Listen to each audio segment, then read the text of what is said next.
इस वक्त हमारे साथ हैं प्रबल प्रताप शाही जी, संयुक्त किसान मोर्चा से किसान नेता। सर नमस्कार, लाइव न्यूज़ 100 में आपका स्वागत है। नमस्कार आपको भी। सर किसानों का आंदोलन लगातार जारी है, 125 दिन हो चुके हैं। एमएसपी को लेकर आप क्या समझते हैं? क्या लाइव न्यूज़ 100 के दर्शकों को क्या आप देना चाहते हैं? देखिए, मिनिमम सपोर्ट प्राइस इस देश के अंदर कहने के लिए तो रखा जाता है, लेकिन मिलता नहीं किसानों को। तो इसलिए पहली बार किसान आंदोलन में ये आवाज़ 125 दिनों से उठाई जा रही है। वैसे तो आवाज़ ये बहुत दिनों से उठाई जा रही है कि मिनिमम सपोर्ट प्राइस को वैधानिक दर्जा मिला जाए, यानी संवैधानिक हक मिल जाए। जो वर्तमान के प्रधानमंत्री हमारे हैं, जब ये 2010 में मुख्यमंत्री थे गुजरात के, तो इन्होंने स्वयं उस समय के प्रधानमंत्री मनमोहन सिंह जी को चिट्ठी लिखकर इसकी मांग की थी कि एमएसपी को संवैधानिक दर्जा दिया जाए। तो जब उस समय के जब वो मुख्यमंत्री थे, तब तो उन्हें लगता था कि ये मांगे सही हैं। अब वो प्रधानमंत्री बन गए हैं तो उन्हें कैसे लग रहा है कि ये मांग गलत है। तो पहली चीज़ ये है कि इससे क्या होगा कि एमएसपी का अगर गारंटी कानून हो जाएगा, तो अगर 1868 का अगर धान का रेट है तो 1868 का रेट उसे मिलेगा किसान को, ये गारंटी हो जाएगी। तो उससे क्या होगा कि 1868 का रेट अगर धान पे मिलेगा, 1925 रुपया अगर उसे गेहूं पे मिलेगा, तो उससे हमारी जो रूरल इकॉनमी है, यानी हमारे ग्रामीण अर्थव्यवस्था, वो चल बढ़ेगी। क्योंकि जब पैसा आएगा तो किसान अपने घर पे तो रखेगा नहीं, उस पैसे का उपयोग करेगा। उस पैसे से क्या होगा, वो अपने बच्चों की फीसें जमा करेगा, पोशाक बनाएगा, घर बनवाएगा, गाड़ियाँ खरीदेगा, मोबाइल्स खरीदेगा, कंज्यूमर ड्यूरेबल गुड्स खरीदेगा। अच्छा, सरकार बोल रही है कि जो एमएसपी है या जो तीनों बिल बनाए गए हैं, ये काफ़ी सोच समझ के किसानों के हित में बनाए गए हैं।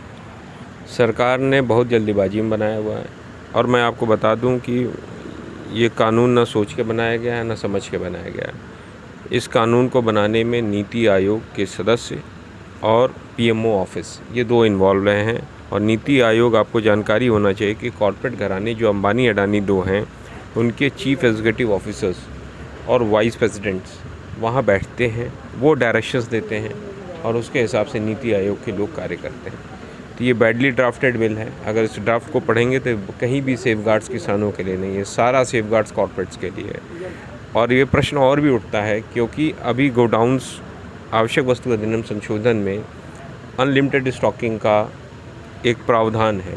अभी वो प्रावधान आ ही रहा है कानून में। उसके 2 साल पहले ही गोडाउन्स बनाने का निर्णय अडानी कर लेते हैं। अडानी को ज़मीनें अलॉट कर दी जाती हैं, 5 लाख मीट्रिक टन का वो गोडाउन बना लेते हैं। तो इससे पता चलता है कि यह कानून अडानी और अंबानी द्वारा बनाया गया। उसके बाद अंबानी जो हैं वो बिग बाज़ार ख़रीद लेते हैं इस कानून के पहले ही, आने से पहले। तो इससे पता चलता है कि जो होर्डिंग है, यानी जो भंडारण है, वो तो अडानी के हाथ में आ जाएगा, और जो डिस्ट्रीब्यूशन है फूड का, वो जो है वो अंबानी के हाथ में आ जाएगा। तो ये सबसे बड़ा सवाल है। और आवश्यक वस्तु अधिनियम संशोधन में होने से क्या होता है कि जो हमारे आवश्यक वस्तुएं हैं, चाहे आपका गेहूं है, आटा है, दाल है, चावल है, आलू है, प्याज है, खाद है, तेल है, ये सब की लिमिटेशंस ख़त्म कर दी गई। जब लिमिटेशंस थी, लिमिटेड स्टॉक रखने की लिमिटेशंस थी, तब तो लोग कालाबाजारी कर देते थे जब छापा पड़ता था। अब इस कानून में क्या है, जितना मर्जी उतना स्टॉक कर लो, कोई छापा नहीं पड़ेगा। तब सोचो क्या हाल होगा। इसलिए आज आप सरसों का तेल, जिसे कड़वा तेल भी कहते हैं कई जगहों पर, उन सरसों के तेल का दाम आज क्या है? अक्टूबर में, नवंबर में 90 रुपया था 1 लीटर का बॉटल, और आज कितना है? 170 रुपया, कई जगहों पे 200 रुपया। तो ये सब, इन सब चीज़ों का, आप आलू खाए 60 रुपये। तो ये सब बहुत बड़ी महंगाई की मार मिडिल क्लास को आने वाली है। जब जमाखोरी की बात आती है तो अडानी अंबानी का ही नाम क्यों आता है? क्योंकि इस देश के सबसे बड़े जमाखोर वो हैं, उसमें कोई हिचक नहीं कहने। इस देश का सबसे बड़ा जमाखोर अडानी अंबानी। जमाखोरी तो कोई भी कर सकता है, कोई भी व्यक्ति जो कर सकता है, लेकिन सबसे बड़ा जमाखोर और मुनाफाखोर इस देश के अंदर, इस क्रोनिक कैपिटलिज्म में, क्रोनिक कैपिटलिज्म है, इसमें 2 ही लोगों को फ़ायदा हो रहा है, और वो है अडानी अंबानी। हमारे देश के प्रधानमंत्री, कहना नहीं चाहिए, उनका नाम भी नहीं लेना चाहता मैं, लेकिन इस देश के प्रधानमंत्री मात्र 2 लोगों के प्रधानमंत्री हो गए, एक अडानी और एक अंबानी। बाकी उन्होंने देश के तमाम लोगों को छोड़ दिया है। वो किसके वोटों से बने? मेरे वोट से बने, आपके वोट से बने, इनके वोट से। यहाँ जो भी किसान आया है उसके 95 या 99% वोट उसने इस देश के प्रधानमंत्री को देकर प्रधानमंत्री बनाया। लेकिन प्रधानमंत्री ने क्या किया? ये प्रधानमंत्री उन लोगों के लिए काम नहीं कर रहे हैं जिनकी वोटों की ताकत पर वो आए हैं। वो उनके लिए काम कर रहे हैं जिन्होंने उन्हें पैसा दिया। ये पॉलिटिकल फंडिंग का मामला है। उन्होंने पॉलिटिकल फंडिंग जिनसे ली है उसके लिए उनकी जवाबदेही है, लेकिन जिससे वोट लिया, जिसकी वोट की ताकत पे वो सरकार बनाए, आज उनके प्रति जवाबदेही नहीं है। तो ये बहुत दिन तक चलेगा नहीं। हमसे वोट लोगे, हमें ही आंखें दिखाओगे। ये तो आने वाले उपचुनाव में क्या आपका वोट बीजेपी को जाएगा? क्यों देंगे बीजेपी को वोट? किस पार्टी को देंगे आप? ये तो हमारा व्यक्तिगत मामला है, लेकिन भारतीय जनता पार्टी को वोट नहीं दिया जाएगा। तो अभी किसानों की क्या उम्मीदें हैं केंद्र सरकार से? केंद्र सरकार बात सुने और क्या करेगी, उसका काम क्या है।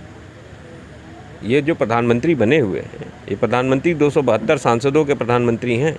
543 सांसद होते हैं, उसमें 272 सांसद चुनते हैं, उनको एक ग्रुप का लीडर बनाते हैं, उसके प्रधानमंत्री हैं। ये पार्लियामेंट्री डेमोक्रेसी है, ये प्रेसिडेंशियल फॉर्म ऑफ इलेक्शन नहीं है। आज ही अगर हिम्मत कर ले 543 सांसदों में 272 या 273 सांसद कि और लिख दें कि मुझे फला XYZ आदमी मेरा आज से हमारे ग्रुप का लीडर होगा, आज प्रेसिडेंट बाउंड होंगे उनको शपथ दिलाने के लिए। हिम्मत तो जुटाएं इस देश के। अगर सांसद जो गए हुए हैं गांव और किसानी का वोट लेकर और गांव से गए, हिम्मत है तो हिम्मत दिखाएं लोग।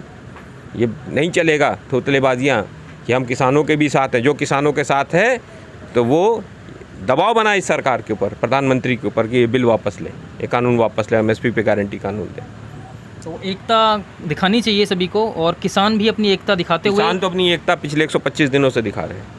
तो कह सकते हैं कि किसान अब तो 272 सांसद 273 सांसदों को एकता दिखानी है। 543 सांसदों में 272 जो ऋण विहीन सांसद न हो, जिनके ऋण हो, वो दिखाएं ताकत। अगर ये प्रधानमंत्री नहीं सुन रहे हैं या अंबानी अडानी के प्रधानमंत्री बन गए हैं, तो मैं आह्वान करता हूँ, मैं अपील करता हूँ कि 272 सांसद 273 सांसद ताकत दिखाएं, हिम्मत दिखाएं। किसानों की घर वापसी कब तक होने वाली है? क्या समझते हैं? जिस दिन कानून वापसी हो उस दिन घर वापसी होगी। पहले 3 काले कानून वापस जाएंगे, MSP गारंटी कानून बनेगा, स्वामीनाथन आयोग की रिपोर्ट लागू, तब किसान वापस जाएंगे। चाहे वो आज ले लें, अभी वापस ले लें बिल और MSP गारंटी कानून दे दें, तो हम अभी उठ जाएंगे। अगर बिल वापस नहीं होंगे तो किसान की घर वापसी नहीं होगी, ये सभी किसानों ने बोल दिया है। किसान के नेता टिकैत साहब ने भी बोल दिया है। ये पूरा तरीके से हमारे अब इनबाउंड हो गया, इनबिल्ट हो गया। अंदर होता ना, प्रोग्रामिंग होती है, प्रोग्रामिंग चल गई है। अब बिल वापसी नहीं तो घर वापसी नहीं होगी, और दूसरा अगर बिल वापसी नहीं होगी तो इस सरकार की वापसी होगी। आप देख रहे हैं लाइव न्यूज़ 100, और इस वक्त हमारे साथ जो मौजूद हैं संयुक्त किसान मोर्चा के नेता मौजूद हैं, और आपने सुना कि किस प्रकार इन्होंने बोला, जब तक तीनों काले कानून वापस नहीं होंगे तब तक किसानों की घर वापसी नहीं होगा। देखते रहिए ताज़ा तरीन खबरों के लिए लाइव न्यूज़ 100।